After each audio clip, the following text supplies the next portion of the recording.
আজকে আপনাদেরকে প্র্যাকটিক্যালি দেখাবো যে জাদুটোনা এবং শরীরের ভিতর যে জাদুর আসরগুলো রয়েছে, এই আসরগুলো বরই পাতার গোসলের মাধ্যমে আপনি কিভাবে শরীর থেকে দূর করবেন ইনশাআল্লাহ।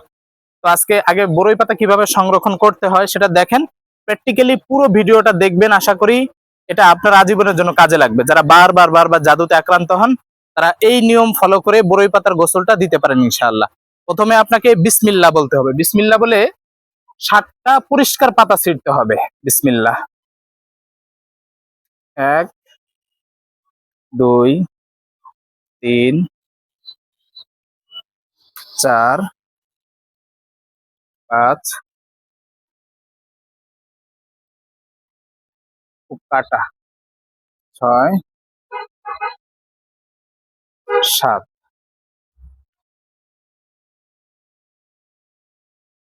আচ্ছা, এটা ময়লা। এই যে এভাবে বিসমিল্লাহ বলে 7টা পরিষ্কার পাতা নেবেন। 7টা। এই 7টা পরিষ্কার পাতা নেওয়ার পরে আপনার এটা কোন প্রসেসে কি করবেন সেটা একেবারে পরিপূর্ণ ভিডিওতে দেখাবো ইনশাআল্লাহ। তাহলে চলুন, যেহেতু আমি আজকে একই ভিডিওতে এই বরই পাতার গোসল 3 ভাবে করা যায়, তা আমি আরো 7টা পাতা নিচ্ছি। যে 7টা পাতা দিয়ে আপনাদেরকে আরো পদ্ধতিগুলো দেখাবো এক ভিডিওর ভিতরেই। আমি আরো 7টা নিচ্ছি। বিসমিল্লাহির রহমানির রহিম। একেবারে পরিষ্কার দেখে, কোনো ছিঁড়া ফাটা যাতে না থাকে এমন দেখে বরই পাতাগুলো নিবেন আপনি। 3, 4, 5, 6, 7।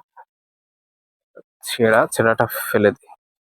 আচ্ছা, এখন আমাদের এই 7টা 14টা পাতা হয়ে গেছে। প্রিয় দর্শক, যেই পাতাগুলো নিয়ে এসেছি ভালো করে দেখেন।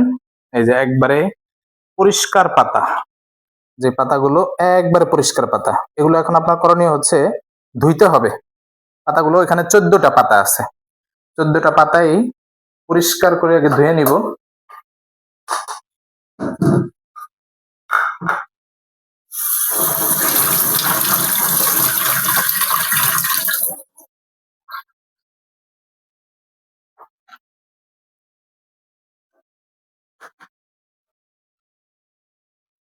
পাতাগুলো পরিষ্কার ভাবে ধোয়া। এখন অনেকের বাসায় ভ্যালেন্ডার থাকে, অনেকের বাসায় পাটা থাকে, অনেকের বাসায়, আমাদের ভাষায় এটা হাম্বল দিস্তা বলে। হাম্বল দিস্তা বলে। আপনি দুইটাই ব্যবহার করতে পারেন। হাম্বল দিস্তাও ব্যবহার করতে পারেন, ব্লেন্ডারও ব্যবহার করতে পারেন। পাটায় অনেক সময় মশলা বাটার কারণে ওটা আপনি যখন এটা ব্যবহার করবেন তখন একটু খারাপ লাগবে। এজন্য আমি মনে করি যে ব্লেন্ডার অথবা এরকম হাম্বল দিস্তা ব্যবহার করবেন। আমি যেহেতু এটা ব্যবহার করতেছি আপনাদেরকে দেখাই দেই। এই যে যে 14টা পাতা, তার ভিতরে 7টা পাতা আমরা নিব। 1, 2, 3, 4, 5, 6, 7। ভালো করে দেখেন, 7টা পাতাকে ভালো করে এভাবে ছিঁড়ে নিব আর কি। এভাবে এভাবে একটু ছিঁড়ে নিব একেবারে।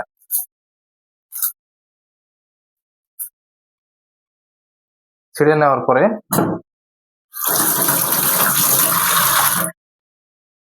আপনাদের বাসায় রুকিয়া করা পানি থাকলে সামান্য পরিমাণ রুকিয়া করা পানি দিবেন। এইভাবে রুকিয়া করা পানি দেওয়ার পরে বিসমিল্লাহ বলে হাম্বল দিস্তা দিয়ে এটা পুরোটা বেটে নেবেন। আমি এইভাবে বেটে নিচ্ছি একবারে পুরোটা।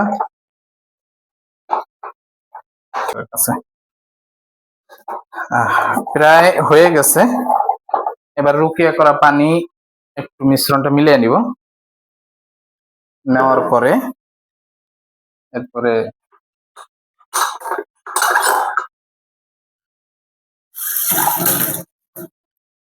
কাপে মিশ্রণটা ঢেলে নিব।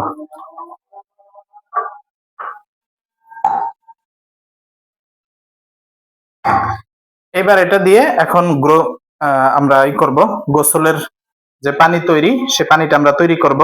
এখানে হচ্ছে এই যে বরই পাতা দেখেছিলেন 7টা বরই পাতার মিশ্রণ, আর আমাদের হাতে আছে আরো 7টা বরই পাতা। তো চলুন আমরা গোসলখানায় গিয়ে কিভাবে গোসল করতে হয় পুরো ভিডিওটা দেখাই ইনশাআল্লাহ। দর্শক, এবার হচ্ছে আমাদের পানি প্রস্তুত কিভাবে করতে হবে। প্রথমত দেখেন, একভাবে দেখাই একটা নিয়ম। এটা হচ্ছে এই যে যে পানির বালতিটা দেখছেন, এই পানির বালতিটা আমি এখন আছি বাথরুমের ভিতরে, গোসলখানা এবং টয়লেট একসাথে। তো আপনি যখন এই পানিতে রুকিয়া করবেন তখন এই বাথরুমে বালতিটা রাখা যাবে না, আপনি বালতিটা বাথরুমের বাইরে নেবেন, নিয়ে এই পানির ভিতরে এই যে ভাবে হাত রেখে, দরকার হয় দেখে দেখে আপনি জাদু ধ্বংসের যে আয়াত আছে 12টা আয়াত, এই আয়াতগুলো আমি এই যে ভিডিও দেখতেছেন, ভিডিওর একেবারে কমেন্ট, প্রথম কমেন্টে দেখবেন সব আয়াতগুলো এবং দোয়াগুলো দিয়ে দিব। এই আয়াতগুলো পড়ে পানিতে ফু দিবেন, এই পানিতে আগে ফু দিয়ে নিবেন। এরপরে হচ্ছে এই যে আগে যে 7টা পাতা বলছিলাম, এটা তো 1 নাম্বার পদ্ধতি। এই পাতাগুলো নিয়ে, পরিষ্কার পাতা ধোয়ার পরে এই পাতাগুলো ছিঁড়ে এরপরে পানির সাথে মিশ্রণ করবেন, মিশ্রণ করে এরপরে হচ্ছে আপনি এই পানিটা বাস বিসমিল্লাহ বলে আপনি গোসল করে ফেলবেন। এটা হচ্ছে 1 নাম্বার পদ্ধতি। তারপরে গোসল শেষ। আগে ভালো করে বুঝে নিয়েন, পানিটা বালতি ভরে পানিটা আপনি বাহিরে নিবেন, নেওয়ার পরে এই পানির ভিতরে হাত রেখে, ডাইন হাত রেখে জাদু নষ্টের যে আয়াত এবং দোয়া আছে যেগুলো কমেন্টে দিয়ে দেবো, প্রথম কমেন্টে আপনি সেগুলো পড়ে পানিতে ফু দিবেন। দেওয়ার পরে আল্লাহ তাআলার কাছে সাহায্য চাইবেন যে আল্লাহ আমার উপরে থাকা সকল প্রকার জাদু কুফরিগুলো ধ্বংস করে দাও। বাস, এরপরে আপনি এই যে পানি, এই পানি বরই পাতা মিশ্রণ করে আপনি মগ ভরে ভরে গোসল করে নেবেন। এটা হচ্ছে 1 নাম্বার পদ্ধতি। আচ্ছা, 1 নাম্বার পদ্ধতি আমাদের শেষ। এরপরে হচ্ছে 2 নাম্বার পদ্ধতি। 2 নাম্বার পদ্ধতি কোনটা? এই যে পেস্ট করেছেন রুকিয়া করা পানি মিলিয়ে, এই পেস্টটা এটা আরো ঘন হবে, এটা যেহেতু পাতলা হয়েছে। আপনি প্রয়োজনে বেজোড় সংখ্যা 60টার অধিক পাতা নেবেন, সেটা 49টা হতে পারে বা তার বেশি হতে পারে। আপনি বেজোড় সংখ্যা বেশি করে পাতা নেবেন, তাহলে দেখবেন যে মশলা যেভাবে বাটেন ঘন থাকে সেটা। এরপরে করবেন কি, এই যে ঠিক একই নিয়মে ওইখান থেকে একটু পানি এভাবে যে বরই পাতা মিশ্রণ ওটা এভাবে পানির সাথে মিলিয়ে নেবেন। মিলিয়ে এরপর হচ্ছে যে আবার হাত রেখে জাদু ধ্বংসের আয়াতগুলো পড়ে এরপরে এই পানিটা রেখে দিবেন আলাদা। আর এই যে মিশ্রণটা আছে, মিশ্রণটা হাতে নিয়ে এই যে এইভাবে এভাবে আপনি পুরো শরীরে গোসলের 1 ঘন্টা বা আধা ঘন্টা আগে মাখবেন। পুরো শরীরে এভাবে আধা ঘন্টা মেখে এরপরে হচ্ছে গোসল করে ফেলবেন এই রুকিয়া করা পানি দিয়ে। এটা হচ্ছে 2 নাম্বার পদ্ধতি। আর 3 নাম্বার পদ্ধতি শরীরে মাখা লাগবে না, কিন্তু এই যে যে মিশ্রণটা আছে, এই মিশ্রণটা রুকিয়া করা পানি দিয়ে যে আপনি মিশ্রণ করছেন বরই পাতার, এই গোসলের পানির সাথে আপনি এটা ঢেলে দিবেন। এটা হচ্ছে 3 নাম্বার পদ্ধতি। ঢেলে দেওয়ার পরে এই যে হাত দিয়ে যে আপনি পুরোটা মালিশ এই করছেন, মিক্সার করছেন, মিলিয়ে নিয়েছেন। এখন হচ্ছে আপনার করণীয় এই হাত রেখে এরপরে যে জাদু ধ্বংসের আয়াত আছে, মোট কথা 3 পদ্ধতিতে আপনার এই বালতির পানিতে জাদু ধ্বংসের আয়াত পড়তে হবে।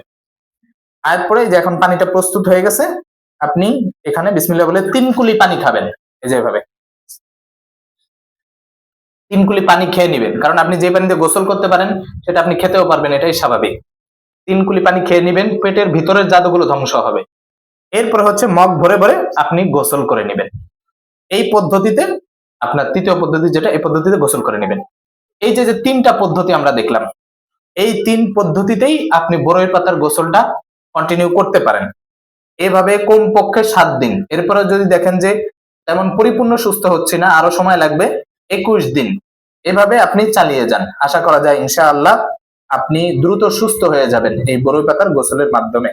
আর পাশাপাশি দৈনন্দিন যে আমলগুলো রয়েছে, জাদু ধ্বংসের আয়াত সেগুলো, এরপরে আমরা আরো সামনে শত্রু ধ্বংসের যে আমলগুলো রয়েছে একবারে পরীক্ষিত, যেটা স্বয়ং রাসূল সাল্লাল্লাহু আলাইহি ওয়াসাল্লাম শিখিয়েছেন, শত্রুকে পরাজিত করা, শত্রুকে ধ্বংস করা যেই দোয়াগুলো রয়েছে, আয়াতগুলো রয়েছে, এগুলোর ভিডিও আসতেছে ইনশাআল্লাহ। তো এই পদ্ধতিটা যদি আপনাদের ভালো লাগে, আপনাদের দ্বারা যদি অন্য কেউ উপকৃত হয়, তাহলে সেটা অনেক ভালো না? আপনি ভিডিওটা শেয়ার করে দিবেন, যাতে করে আপনার মাধ্যমে অন্যরাও দেখে এরপরে এই আমলটা করতে পারে। আর অনেকেই আমাদের প্রশ্ন করে থাকেন যে হুজুর আপনাদেরকে ফোন করলে পাই না। আমাদের যে স্ক্রিনে দেওয়া নাম্বার রয়েছে, ফোন না করে ইমো অথবা হোয়াটসঅ্যাপে মেসেজ করবেন। এটা হচ্ছে আমাদের সাথে সরাসরি যোগাযোগের মাধ্যম। আর আমাদের চেম্বার খোলা থাকে কি বারে অনেকেই জিজ্ঞাসা করেন, মঙ্গলবার এবং শুক্রবার আমরা খোলা রাখার চেষ্টা করি। যেহেতু জানেন আমরা বিভিন্ন জেলায় যে হোম সার্ভিস দিয়ে থাকি, রুকিয়া হোম সার্ভিস, যে চিকিৎসা দিয়ে আসতে হয়। তাই সারা সপ্তাহ চেম্বার খোলা রাখতে পারি না, এই কারণে আমাদের দেখা যায় সপ্তাহে 2 দিন বা 1 দিন আমরা চেম্বার খোলা রাখি। আপনারা আসার আগে অবশ্যই স্ক্রিনে দেওয়া নাম্বারে মেসেজ করে কনফার্ম হয়ে আসবেন যে আমি চেম্বারে কবে আসি। ঠিক আছে, সবাই ভালো থাকবেন। আর জিন জাদুর চিকিৎসার জন্য উপরে দেওয়া নাম্বারে যোগাযোগ করতে পারেন। আসসালামু আলাইকুম।